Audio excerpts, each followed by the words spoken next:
A night! Cess' anguished cries echoed through the desolate halls of Knaresborough Castle as Hugh de Morville faced a torment worse than death, cursed for his role in the murder of Thomas Becket.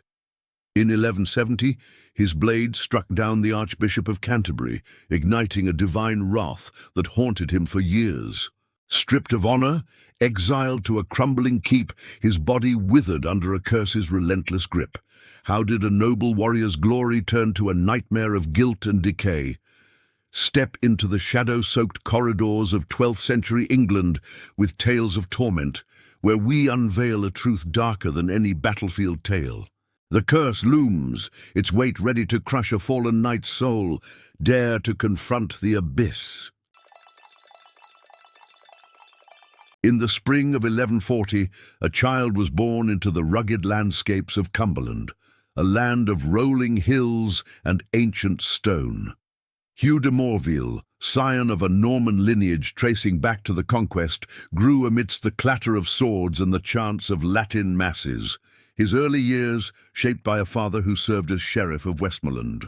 Tall and broad-shouldered, Hugh's dark hair and steely gaze marked him as a warrior of promise. His training in the arts of chivalry beginning at age 7 under the tutelage of seasoned knights.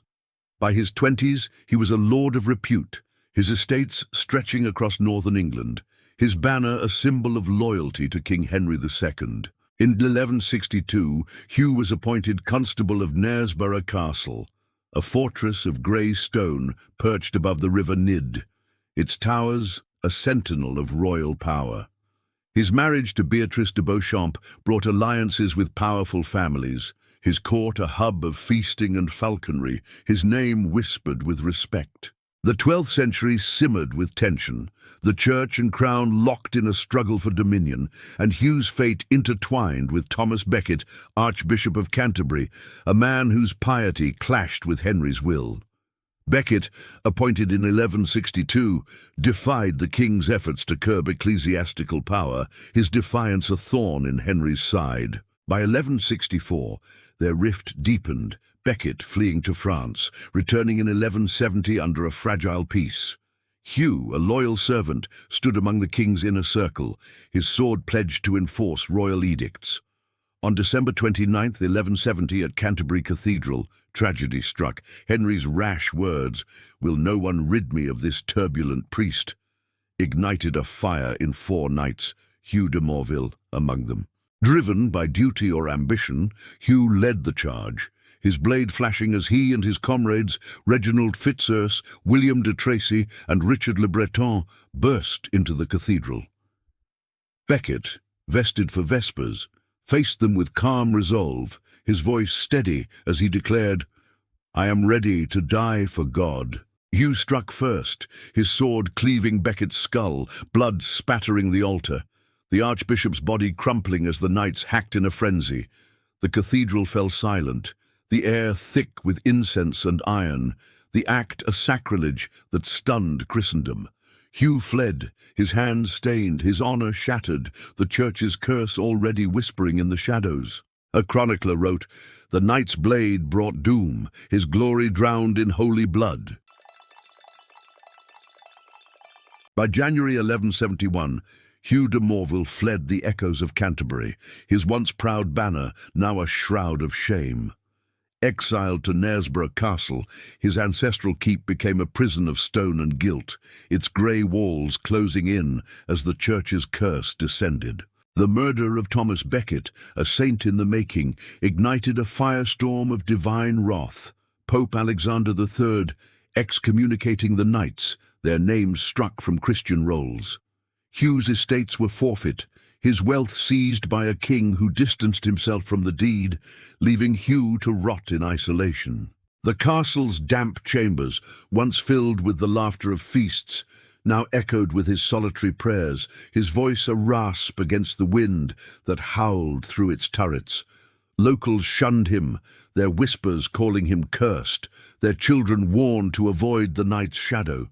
Hugh scratched penitence into the walls, his iron cross a constant companion, its weight a reminder of his sin. Nightmares plagued him, Becket's bloodied face, his dying words, the cathedral's stained glass shattering under his blade, his sleep a torment of visions. In 1172, he sought absolution, travelling to Rome under papal summons, his knees bloodied on the pilgrimage path, but the curse held firm. His excommunication, a chain no prayer could break. Returning to Knaresborough, he lived as a hermit, his once mighty frame wasting away, his dark hair streaked with grey. The church imposed a penance, years of fasting, alms to rebuild Canterbury, a vow of silence, yet the guilt gnawed deeper, his body breaking under a mysterious ailment. His skin erupted in sores, his joints swelled with pain, chroniclers suggesting leprosy or a divine plague, his flesh a canvas of retribution. By 1174, rumours spread of ghostly apparitions, of Becket's spirit haunting the castle, his voice demanding justice from beyond the grave. Hugh's servants deserted him, their fear of the curse outweighing loyalty, leaving him to tend his own fire, his hands trembling as he stoked the embers. The village priest refused him confession, his soul deemed lost, his prayers unanswered by a god he had defied. In 1176, a monk visiting Knaresborough noted Hugh's decline, his face a mask of agony, his body a ruin of what once was knightly strength. The curse's grip tightened, his exile a living death, his every breath a struggle against the weight of his past.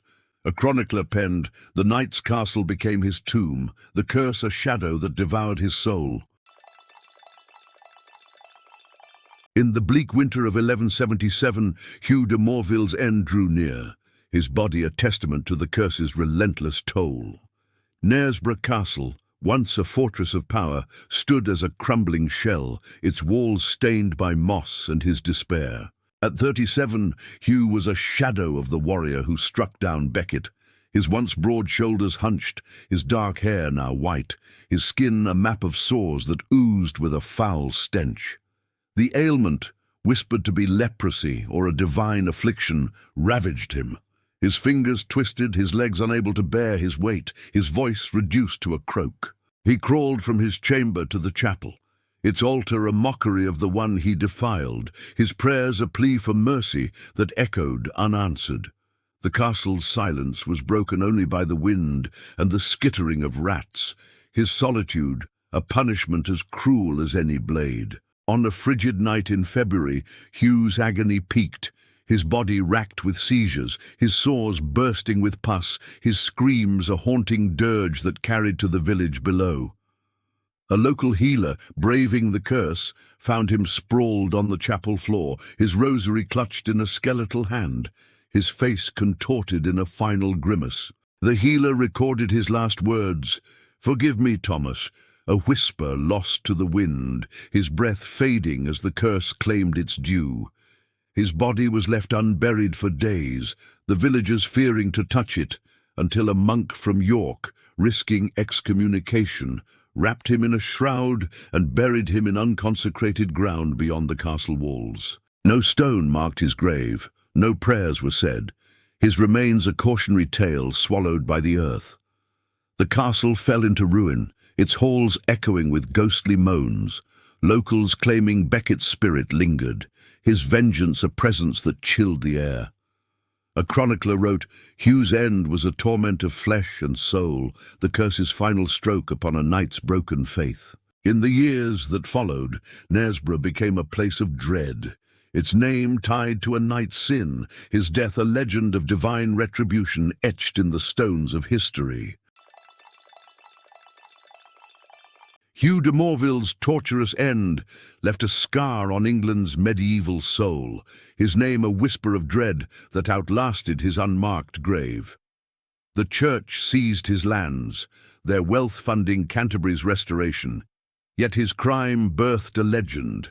Tales of a cursed knight whose blade brought divine wrath, his castle a haunt of ghostly penance, his role in Becket's murder a sacrilege that shook Christendom, elevated the archbishop to sainthood in 1173, his shrine a pilgrimage site, while Hugh's legacy faded into infamy. No songs honored his early valor, no banners waved his name, but his story spread through monasteries and taverns, a warning of honor betrayed by ambition. The curse's toll, his diseased body, his lonely death, became a moral tale, preached to knights and nobles as a lesson in loyalty. His connection to Henry II, once a shield, turned to ash. The king's regret, a silent burden as he faced papal censure. Hugh's victims, led by Becket's martyrdom, shaped a nation's faith, their blood a foundation for the Church's power. His end mirrors the dark cost of power, where a single act ignites a chain of retribution, where guilt becomes a blade that cuts deeper than steel. As a knight of noble birth, he faced his own making, his sword a tool of both duty and doom. His agonizing demise warns us that betrayal's price is paid in flesh and spirit, its shadow a reminder of the fragile line between glory and damnation. Hugh de Morville's end was more than a death. It was a torturous unraveling of a knight's soul, carved in guilt and sealed by a curse's relentless grip. His screams in Knaresborough's ruins, the sores of his flesh, the shadow of Becket's blood haunt history's depths, a testament to a warrior's fall into divine retribution. From Cumberland's fields to the cathedral's altar, his life was a tapestry of honor and horror. His demise a chilling echo that lingers in the past. His tale of forgotten terror burns bright amid the shadows of time. Crave more spine-chilling stories? Subscribe to Tales of Torment and dive into our next video about the gruesome fate of a medieval outcast. Don't let these dark secrets slip into oblivion. Was Hugh a villain cursed by God or a pawn of a king's rage? Share your thoughts in the comments below and join the shadows of history.